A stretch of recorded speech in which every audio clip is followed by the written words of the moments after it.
তারেক রহমানের চুল টেনে শাসন করেছিলেন জিয়াউর রহমান। কেন গালি দিয়েছিস? ও কি তোর বাপের চাকরি করে? যা, মাফ চেয়ে আয়। শিকারের সময় বাঘ যেভাবে হরিণ শাবক ধরে, বাবা ঠিক সেভাবে আমার মাথার চুল টেনে উঠিয়ে বসাচ্ছেন আর বাঘের মতো গর্জন করে কথাগুলো বলছেন। প্রধানমন্ত্রী তারেক রহমান তার বাবা জিয়াউর রহমানকে নিয়ে স্মৃতিচারণমূলক আমার বাবা নামে একটি বই লিখেছেন। সেখানে ৮টি ঘটনা আছে যেখান থেকে ব্যক্তি জিয়া কেমন ছিলেন তার একটি ধারণা পাওয়া যায়। আজকের এই আয়োজনে সেই ৮টি ঘটনা তুলে ধরা হলো। ১৯৭৬ সালের ঘটনা। তখন স্কুলে পড়ি। প্রতিদিনের মতো সেদিনও আমরা দুই ভাই সকাল ৭টায় বের হচ্ছি স্কুলে যাওয়ার উদ্দেশ্যে। বাবা অফিসে যাওয়ার জন্য তার গাড়িতে উঠছেন। হঠাৎ তার গাড়ি ব্রেক লাইট জ্বলে উঠল। আমাদের গাড়ির ড্রাইভারকে গেট থেকে জোরে ডাক দিলেন। আমরা গাড়িতে বসা। ড্রাইভার গাড়ি থেকে নেমে বাবার কাছে গেল। যখন ফিরে এলো মনে হলো বাঘের খলো বাঘের খাঁচা থেকে ফিরে এসেছে। জিজ্ঞেস করলাম, কি ব্যাপার? উত্তরে বলল, স্যার, এই বেলা আপনাদের নামিয়ে দিয়ে অফিসের পিএসের কাছে রিপোর্ট দিতে বলেছেন। এখন থেকে ছোট গাড়ি নিয়ে স্কুলে যাতায়াত করতে হবে। ছোট গাড়িতে তেল খরচ কম হয়। আর এই গাড়িটির চাকা খুলে রাখতে বলেছেন। উল্লেখ্য, আমাদের যে গাড়িটি নিয়ে স্কুলে আসা যাওয়া করতাম সেটি সরকারি বড় গাড়ি। তখন আমার বয়স কম, স্কুলে পড়ি, কিছু গালাগালি রপ্ত করছি। সময় পেলেই আক্রমণের সুযোগ হাতছাড়া করি না। বাসার সামনের রাস্তায় পাড়ার বন্ধুদের সঙ্গে সন্ধ্যার পর আড্ডা মারছিলাম। রাস্তা দিয়ে মাঝে মধ্যে গাড়ি আসা যাওয়া করছে। গেটে কর্তব্যরত গার্ড দাঁড়িয়ে ডিউটি করছে। আমাকে বলল, ভাইয়া, সন্ধ্যা হয়ে গেছে, ভেতরে যান। আর যাই কোথায়, আড্ডার মাঝে বিড়ম্বনা। যা মুখে আসে স্বরচিত কবিতার মতো বলে গেলাম। আড্ডা শেষে ক্লান্ত হয়ে ঘরে ফিরলাম। কোনো মতে পড়া শেষ করে খাওয়া দাওয়া করে ঘুমিয়ে পড়লাম। বোধহয় ঘণ্টা দুয়েক ঘুমিয়েছিলাম। হঠাৎ মনে হলো ভূমিকম্প হচ্ছে। চোখ খুলে দেখি শিকারের সময় বাঘ যেভাবে হরিণ শাবক ধরে, বাবা ঠিক সেভাবে আমার মাথার চুল টেনে উঠিয়ে বসাচ্ছেন আর বাঘের মতো গর্জন করে বলছেন, কেন গালি দিয়েছিস? ও কি তোর বাপের চাকরি করে? যা, মাফ চেয়ে আয়। আম্মাকে বললেন, যাও, ওকে নিয়ে যাও, ও মাফ চাইবে, তারপর ঘরে ঢুকবে। মা আমাকে নিয়ে গেলেন সামনের বারান্দায়। বিনা কারণে গালি খাওয়া ব্যক্তিটিকে ডেকে আনা হলো। যদিও গার্ডটি অত্যন্ত বিনয়ের সঙ্গে আমাকে বললেন, না ম্যাডাম, ভাইয়ার কথায় আমি কিছুই মনে করিনি, ছোট মানুষ, অমন করেই। জানি না সেই গার্ড ভদ্রলোকটি কোথায় আছেন। তবে ২৬ বছর পর আজ যদি উনি বেঁচে থাকেন এবং এই লেখা পড়েন, তবে বলছি, সেদিন আমি না বুঝে যা বলেছি তার জন্য আমি আপনার কাছে ক্ষমা প্রার্থী। তখন বাবা প্রেসিডেন্ট। হঠাৎ বিটিভি থেকে খবর এলো গান গাইতে হবে। বয়স কম, গানও পারি না, তাও আবার টিভিতে। আমাকে পেয়ে কে? প্রযোজক বললেন, কোনো অসুবিধা নেই, আমি ঠিক প্রেসিডেন্টের ছেলেকে দিয়ে গান গাইয়ে নেব এবং সুন্দর গান হবে। গান গাইলাম। বুঝতেই পারছেন কি গান গেয়েছিলাম।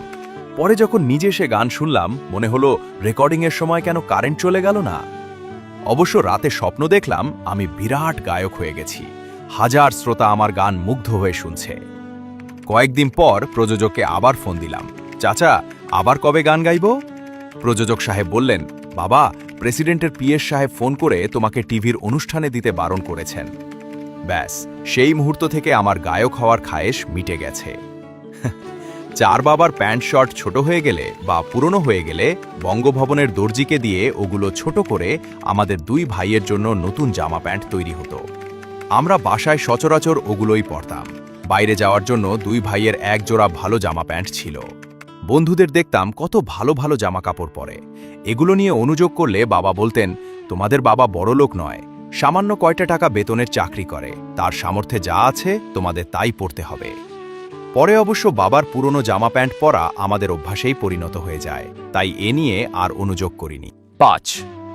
আব্বু খুব সকালে ঘুম থেকে উঠতেন, প্রায় তাহাজ্জুদের নামাজ পড়তেন। আমাদের সরকারি বাড়ির আঙিনায় তিনি এরপর জগিং করতেন। ফজরের নামাজের আজান শুনলেই তিনি নামাজ পড়ার প্রস্তুতি নিতেন। মাঝে মাঝে ব্যায়াম শেষ করে বাসার বাইরে ব্যারাকে অবস্থানরত সৈনিকদের ঘুম ভাঙাতেন এবং তাদের নিয়ে একসঙ্গে গিয়ে নামাজ পড়তেন। অনেক সময় হাবিলদার মুজিব আর হাবিলদার লুৎফর বেশি রাত করে ডিউটি করার কারণে ঘুম থেকে উঠতে দেরি করত। আব্বা ঠুকঠুক করে তাদের দরজায় আওয়াজ করতেন আর নাম ধরে ডাকতেন। কখনো কখনো তাদের ঘুম ভাঙতে ৫ থেকে ১০ মিনিট দেরি হতো, তিনি কিছুই মনে করতেন না। কখনো কখনো তাদের কাছে ঘুম ভাঙানোর জন্য অনুতপ্ত হতেন। পরক্ষণেই বলতেন, আমি এভাবে ঘুম না ভাঙালে তোমরা ঘুমিয়ে থাকতে আর ফজরের নামাজ পড়তে পারতে না। প্রত্যেক মুসলমানের ৫ ওয়াক্ত নামাজ পড়া ফরজ। তোমরা আমার বাসায় ডিউটিরত, সুতরাং তোমরা আমার পরিবারের সদস্যদের মতো, আমার ছোট ভাইয়ের মতো। অভিভাবক হিসেবে, বড় ভাই হিসেবে তোমরা যাতে নামাজ পড়ো সেটা দেখাশোনা করা আমার দায়িত্ব। না হলে এর জন্য মহান রাব্বুল আলামিনের কাছে আমাকে জবাবদিহি করতে হবে। আমরা ছোট ছিলাম বিধায় তখন আব্বুর হাত থেকে রক্ষা পেয়েছি। 1980 সালের ঘটনা। আব্বু শহীদ হওয়ার 1 বছর আগে একদিন সন্ধ্যাবেলা 2 ভাই সলা পরামর্শ করে বড় ভাই হিসেবে আমি আম্মুর সামনে গিয়ে দাঁড়ালাম। বললাম, আম্মু, আমিও তোমাদের সঙ্গে যাব। আম্মু বললেন, কোথায়? আমি বললাম, কেন, নেপালে? কারণ তার কয়েকদিন আগে নেপালের রাজা বীরেন্দ্র বিক্রম সাহাদেব ও রানী ঐশ্বর্যময়ী তাদের 2 ছেলেকে বাংলাদেশে নিয়ে এসেছিলেন। ফিরতি সফরে আব্বু আম্মুকে নিয়ে রাষ্ট্রীয় সফরে নেপাল যাচ্ছিলেন। তাই আমরাও ভাবলাম, রাজার ছেলে যদি আসতে পারে তবে আমরাও যেতে পারি, সমস্যা কোথায়? আম্মু আমার কথা শুনে মুচকি হাসলেন।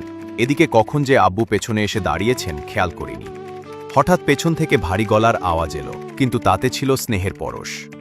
তা ঠিক, রাজার ছেলেরা এসেছিল বাংলাদেশে, কারণ তারা ছিল রাজার ছেলে।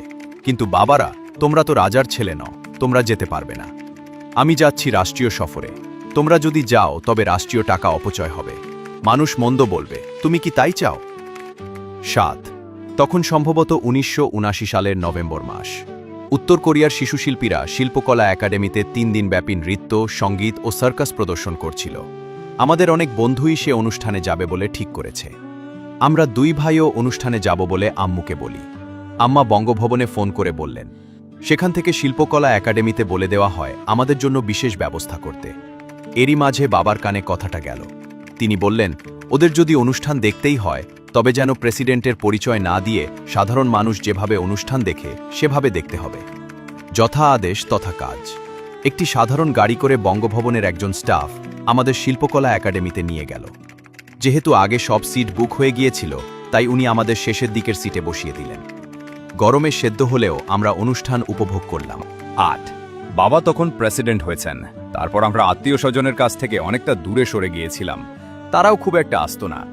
আম্মুকে এর কারণ জিজ্ঞেস করলে তিনি বলতেন, তোমার বাবা এখন দেশের প্রেসিডেন্ট, তিনি চান না তার কোনো নিকটাত্মীয় বাসায় আসুক। নিকটাত্মীয় স্বজন কিছু বললে ফেলা যায় না, কিন্তু তিনি চান না তিনি প্রেসিডেন্ট হিসেবে তার কোনো আত্মীয় যেন কোনো সুযোগ নিতে পারে, আর 10 জন যে সুবিধা ভোগ করে তারাও যেন সেটাই পায়। সুতরাং তোমাদের কষ্ট করে হলেও এই আদেশ মেনে নিতে হবে। কি আর করা, কিশোর মনে সেটা ভালো না লাগলেও মেনে নিতে হতো।